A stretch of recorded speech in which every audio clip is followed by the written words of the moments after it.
The Christmas Eve dinner at my parents' estate in Connecticut was exactly as insufferable as I'd anticipated.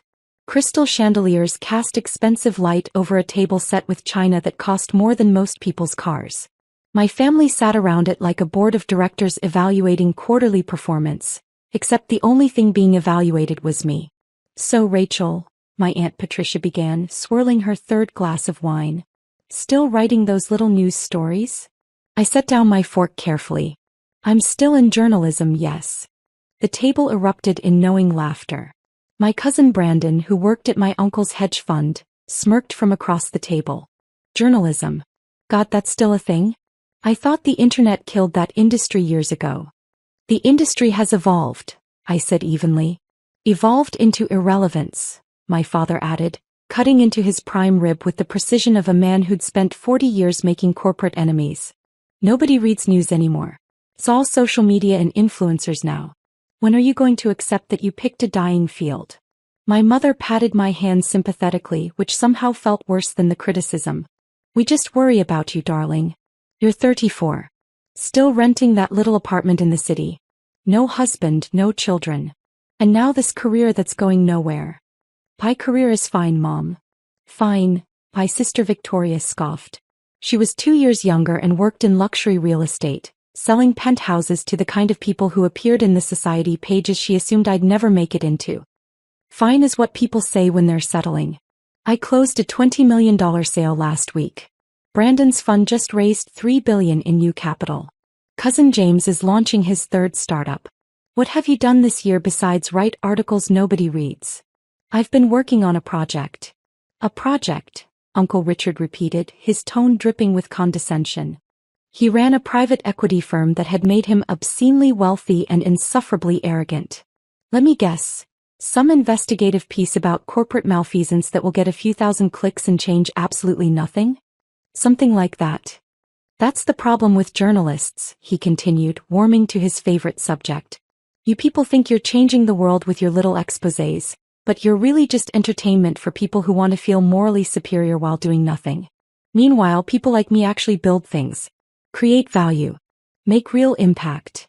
"Speaking of impact," Aunt Patricia interjected, "did you hear about the Morrison merger? $8.5 billion. Can you even imagine that kind of money, Rachel? That's real power. That's real influence. Not whatever tiny salary you're making at that news blog." "I don't work for a blog.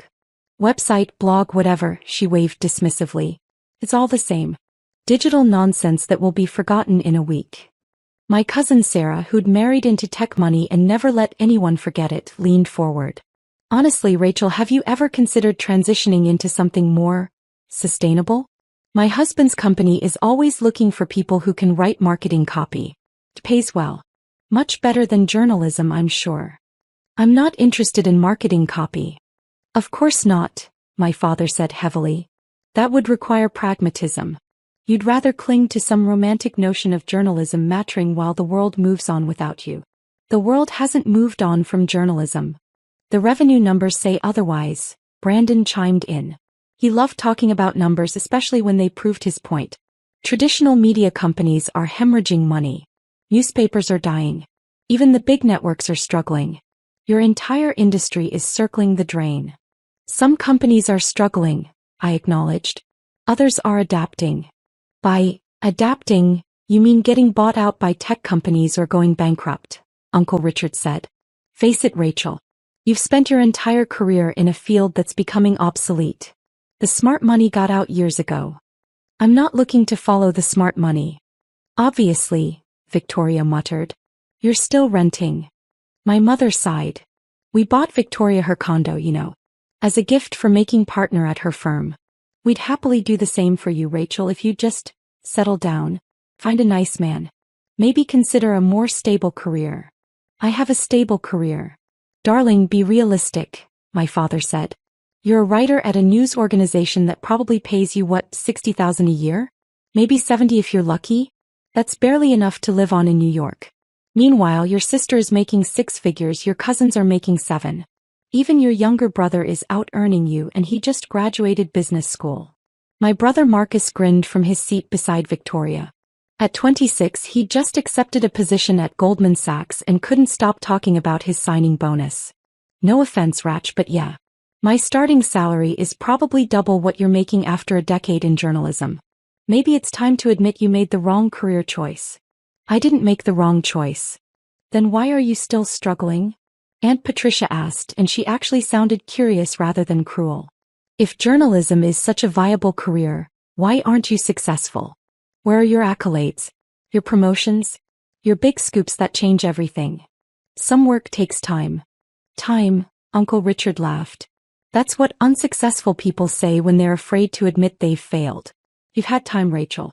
You've had over a decade. What do you have to show for it? I could have told them. I could have explained that I'd spent the last 18 months orchestrating the largest media acquisition in modern history. That I'd been working under an NDA so ironclad that even my lawyer had to sign a separate NDA just to review it. That the little news stories I'd been writing were actually strategic pieces designed to shift public perception and market positioning ahead of the announcement. I could have mentioned that the name on the acquisition paperwork wasn't Rachel Chin, struggling journalist. It was R.C. Morrison, the pseudonymous founder and CEO of Morrison Media Group, a company that had quietly built a portfolio of digital properties, international news bureaus and content platforms over the past 8 years. I could have told them that the $8.5 billion acquisition Aunt Patricia mentioned wasn't just something I'd heard about. It was something I'd executed. But I didn't. I never did. I have my work, I said simply. That's enough for me. It shouldn't be, my mother said sadly. You're wasting your life, darling. You're wasting your potential. Your mother's right, my father added. You were top of your class at Columbia. You could have gone into law, finance, consulting, any field where your intelligence would actually translate into success. Instead, you chose journalism. Why? Because I believe in it. The table went quiet for a moment and then they laughed. Not cruel laughter exactly. More like the indulgent chuckling of adults watching a child insist that Santa Claus is real. You believe in it, Brandon repeated. That's adorable. Really. But belief doesn't pay the bills. Belief doesn't build wealth, Uncle Richard agreed. Belief doesn't get you into the circles that matter, Victoria added. Belief doesn't attract a quality husband, Aunt Patricia finished. My phone buzzed in my clutch. I ignored it. That's probably your editor, Marcus joked. Calling on Christmas Eve because some minor story broke and they need someone desperate enough to work on a holiday. Another buzz. Then another. You're very popular tonight, my cousin Sarah observed. Or is your phone always this busy? It's just work. On Christmas Eve, my father said with disgust. This is exactly what I mean. They exploit you because you let them. They pay you nothing and demand everything and you just accept it because of some naive belief in journalism. My phone was buzzing continuously now. I pulled it out of my clutch intending to silence it. 7 missed calls from my CFO. 4 from my head of PR. 11 from my legal team. 3 from my head of strategic communications. And 1 text from James Rothschild, the CEO of the network consortium we just acquired. It's out. Wall Street Journal broke early. Call me immediately. My stomach tightened but my face remained neutral. Excuse me, I said quietly, standing. I need to take this. Of course you do, Victoria sighed. The dedicated journalist always on call.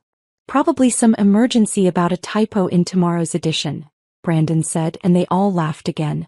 I walked out to the foyer, my heels clicking on marble floors that had echoed with my family's disdain for as long as I could remember. I dialed Rothschild.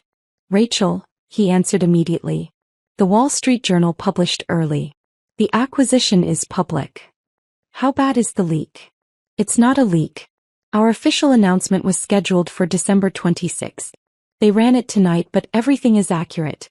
Your name is on it. R.C. Morrison is public knowledge now. I closed my eyes. Send me the article. Already in your email. But Rachel, you should know, it's above the fold. Main headline. Mystery media mogul R.C. Morrison revealed as Rachel Chin, 34, in stunning $8.5 billion network acquisition. They have everything. Your background, your history, your Columbia degree. They connected all the dots. How? Someone on the regulatory filing team got sloppy. Doesn't matter now. The story is out. Bloomberg picked it up 10 minutes ago. Reuters just went live. CNN is running a breaking news banner. Your face is going to be on every financial news program by midnight. What's the market reaction? Our stock is up 14% in after-hours trading. The network consortium stock is up 22%. Investors are calling it the most brilliant media play in a decade. Everyone wants to know how you pulled it off. What about internal? The newsrooms are thrilled. Staff retention concerns just evaporated. Everyone wants to work for the mysterious mogul who saved journalism. PR is drafting statements. Legal is handling the regulatory notifications. Everything is proceeding according to plan. Just 8 hours ahead of schedule. 8 hours on Christmas Eve, he corrected. Which means you're trending on social media. The narrative is already being written. Young woman secretly builds media empire while family thinks she's a struggling journalist.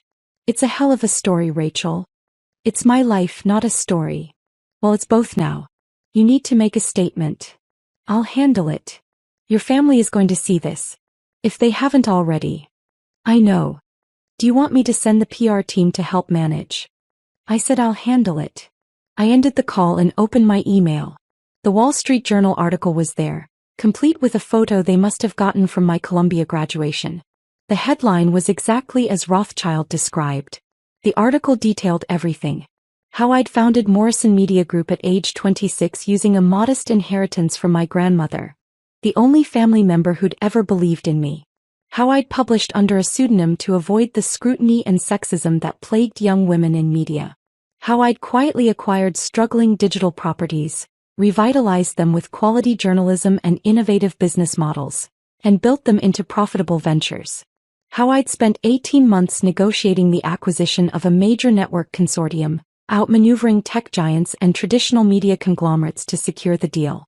How I'd structured the financing through a combination of strategic investors, media partnerships, and my own capital.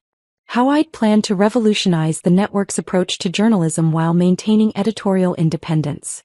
The article called it the most significant media acquisition since Jeff Bezos bought the Washington Post. It compared me to Katharine Graham and Arianna Huffington. It described my vision for the future of journalism in glowing terms. And it included my family's address in Connecticut. I heard footsteps behind me. My mother appeared in the foyer, her face pale. Rachel, she whispered. Your father just got a call from one of his colleagues. Something about you on the news. Something about billions of dollars. He said it must be a mistake, someone with the same name, but... It's not a mistake, Mom. She stared at me. What? The acquisition is real. The company is mine. The story is accurate. You bought a television network? I bought a consortium of 3 networks, actually, plus their digital properties, international bureaus, and content partnerships. For $8 billion? $8.5 billion. The article was rounding down. My father appeared, his phone in his hand, his face red. Rachel, what the hell is going on? Richard just texted me a Bloomberg article with your name on it. Something about you being a CEO? I am a CEO. I have been for 8 years. 8 years, he repeated slowly. You've been running a company for 8 years and never mentioned it? I've been building a media empire while you all assumed I was a failure. Yes. Victoria emerged from the dining room, her own phone glowing in her hand. This can't be real. You can't be R.C. Morrison. That person is a genius. Billionaire. You're just a news writer? I finished quietly. That's what Aunt Patricia called me about an hour ago. More family members poured into the foyer now, all clutching phones, all wearing expressions of shock. Uncle Richard's face had gone from red to purple. Brandon looked like someone had hit him with a brick. You're R.C. Morrison, Uncle Richard said, his voice strangled. The R.C. Morrison who's been acquiring media properties across 3 continents? Yes. The one who turned around the Tribune network in 18 months? 22 months actually, but yes. The one whose worth, he consulted his phone, according to Forbes, north of $3 billion? Forbes is estimating based on partial information. The actual number is higher. Silence. Complete total silence. My cousin Sarah broke it first, her voice small. You let us mock you. For years. You sat there and let us talk about your failed career while you were secretly a billionaire. I wasn't secretly anything. I was working. You all just assumed that because I didn't brag about it, there was nothing to brag about. You could have told us, my mother said, tears in her eyes. You could have said something. Anything. Why? So you could take credit? So you could tell your friends that your daughter was successful? You spent years telling me I was a disappointment. That I'd made wrong choices. That I was wasting my life. Why would I share my success with people who never believed in me? We're your family, my father said, but his voice had lost its authority. You treated me like a failure. Every holiday, every family gathering, every phone call. You compared me to Victoria, to Brandon, to Marcus. You found me lacking. You pitted me. We didn't understand, Victoria whispered. You didn't try to understand. You assumed. You judged. You mocked. Aunt Patricia had gone very quiet. The dinner conversation, she said slowly. When I asked about the Morrison merger. You done it. And you sat there and let me patronize you about real power and real influence. You were explaining my own acquisition to me. It seemed educational to hear your perspective. This is insane, Brandon said, running his hands through his hair. You've been sitting on a $3 billion fortune and living in a rental apartment? I like my apartment. It's close to my office. Your office, Marcus repeated. Where is your office? I have several. Primary headquarters is in Manhattan. International offices in London, Singapore, and Sao Paulo. The network consortium headquarters is in Los Angeles, but I'll be spending more time there now that the acquisition is public.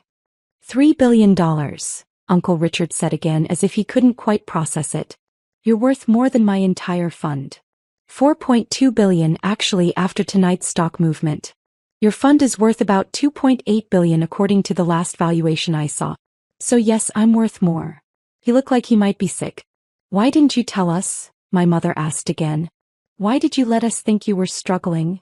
I wasn't struggling. You assumed I was struggling because I didn't live the way you expected me to. I didn't buy a mansion or drive a luxury car or marry rich. I invested in my company. My vision. In the work. But we could have helped, she insisted. We could have supported you. We could have. You could have believed in me, I interrupted. You could have respected my choices. You could have trusted that I knew what I was doing. But you didn't. You spent a decade assuming I was a failure because I didn't succeed on your terms. My phone was ringing again. I glanced at it. My head of communications. I need to take this. I have a company to run and a media storm to manage. Rachel, wait, my father said. We need to talk about this. We need to understand what happens now. Now I go back to work. I've got 3 networks to restructure, 2,000 employees counting on me, and a vision for the future of journalism to implement. What you do now is up to you. You can't just leave, Victoria protested. This is huge. This changes everything. It doesn't change anything for me. I'm the same person I was an hour ago. You're the ones who are different now. You're the ones whose perception has shifted. Of course our perception has shifted, Uncle Richard snapped, some of his old arrogance returning. We thought you were nobody. Turns out you're one of the most powerful people in media. That's a significant update. And there it is, I said quietly. When you thought I was nobody, I wasn't worth respecting. Now that you know I'm powerful, suddenly I matter. That tells me everything I need to know about this family. That's not fair, my mother said. Isn't it? Aunt Patricia literally said that journalism was dead and I was writing little news stories that nobody reads. Now she knows I own 3 major networks and she's what, impressed? Should I be grateful for her approval now that it's based on my bank account instead of my character? You're being cruel, my sister said. I'm being honest. Something this family has never been good at. I answered my phone. Chin. Rachel, it's Amanda, my head of communications said urgently. We need a statement. The networks want interviews. CNN, Bloomberg, CNBC, everyone. They want you live tomorrow morning. I'll do one statement. Written. No interviews until after New Year's. They're going to push back hard. Let them. I've spent 8 years building this company in private.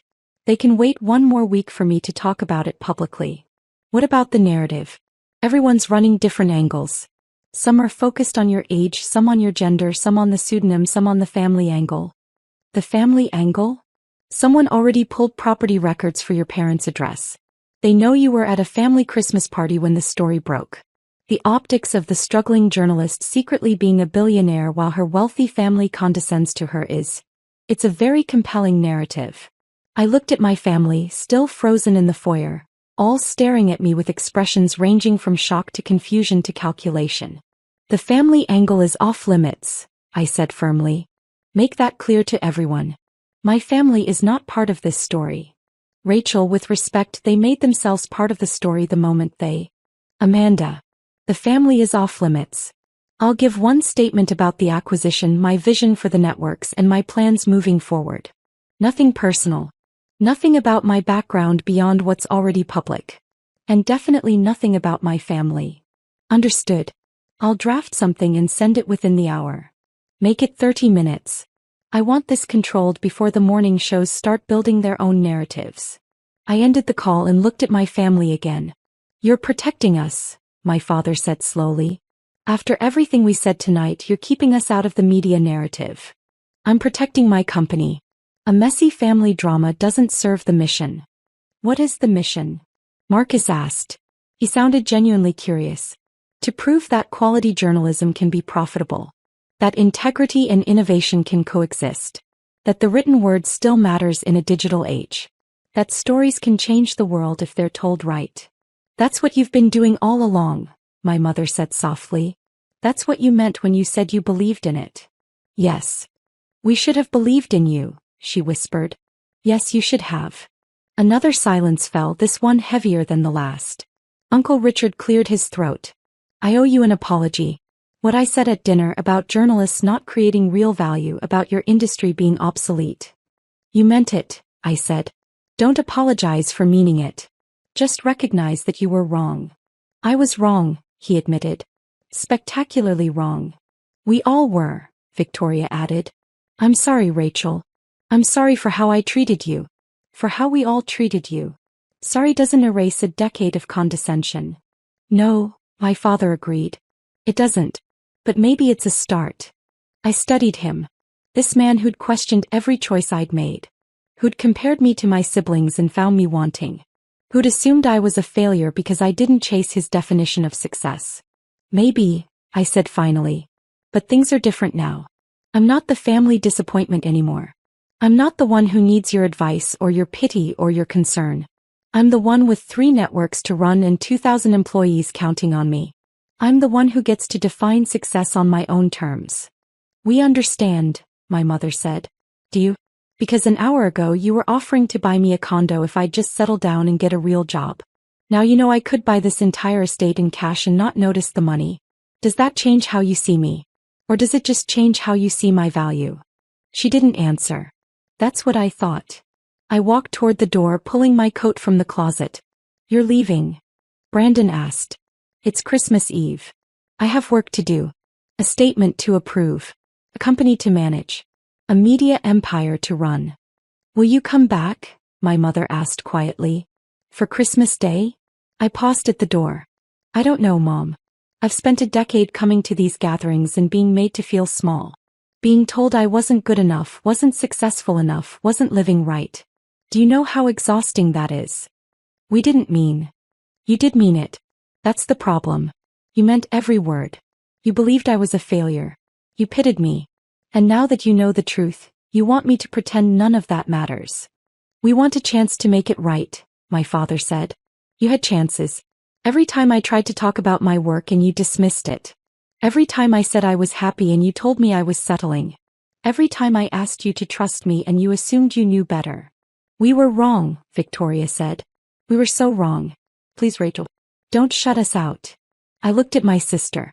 At this woman who'd spent years positioning herself as the successful one, the practical one, the one who'd made smart choices. Who'd sold penthouses and felt superior to my journalism career. I'm not shutting you out, I said finally. But I'm not going to pretend this didn't happen. I'm not going to make you comfortable with your own behavior. You spent years making assumptions about my life. Now you get to live with the reality. Which is? Uncle Richard asked. That the person you all pitied is now the most powerful media executive in the room. That the career you mocked is now shaping national conversations. That the choices you question built something that will outlast all of your hedge funds and real estate deals and corporate positions. You're right, he said quietly. You're absolutely right. I know I am. I've always known I was right. I just stopped needing you to know it too. I opened the door. Cold December air rushed in, carrying the scent of snow and possibility. Rachel, my mother called. Please. Just tell us one thing. What? Are you happy? With everything you've built, everything you've accomplished. Are you happy? I considered the question. Thought about my company, my vision, my work. Thought about the 2,000 journalists who'd just gained job security because of my acquisition. Thought about the stories that would be told, the truths that would be uncovered, the difference that quality journalism could make. Yes, I said simply. I'm happy. I'm exactly where I want to be, doing exactly what I'm meant to do. The only thing that would have made it better is if my family had believed in me along the way. We believe in you now, my father said. Now that you have proof. Now that the evidence is undeniable. Now that my success is public and verified and impossible to dismiss. That's not belief, Dad. That's just acceptance of facts. I walked out into the cold Connecticut night, leaving my family standing in the warm glow of their expensive foyer. My phone was already ringing again. Investors, board members, journalists, all wanting a piece of the story. But the real story wasn't about the acquisition or the money or the power. The real story was simpler than that. I'd spent a decade building something that mattered while the people who should have supported me assumed I was failing. I'd proved them wrong without ever needing their validation. And now, walking away from their shock and their apologies and their sudden respect, I felt lighter than I had in years. Epilogue. The official announcement went out at midnight. My statement was brief, professional, and focused entirely on the vision for the newly acquired networks. I didn't mention my family. I didn't mention the years of doubt or dismissal. I just talked about journalism, integrity, and the future. By morning, I was on the cover of every major business publication. The mystery mogul revolutionizing media. Rachel Chen's brilliant gambit. How one woman saved journalism while everyone thought she was failing. My mother called 17 times. I didn't answer. My father sent an email titled, "We need to talk." I archived it. Victoria left a voicemail saying she was proud of me. I deleted it without listening all the way through. But my grandmother's voice, the one I kept in my head from all those years ago when she'd given me that inheritance and told me to do something that mattered, that voice was loud and clear. Show them what belief looks like, she'd said. Show them that success isn't about their approval. I'd shown them. And it felt perfect. 6 months later, the networks I'd acquired were profitable for the first time in 4 years. 18 months after that, we won our first Pulitzer for investigative journalism. My family eventually accepted that I wasn't going to pretend Christmas Eve never happened. We had a tentative relationship now. Polite, professional, distant. They'd learned to respect my work. I'd learned that some wounds don't heal just because the facts change. But none of that mattered as much as the work itself. Because while my family had been laughing at my little news stories, I'd been building something that would outlast all of their assumptions. And that, in the end, was the best revenge of all.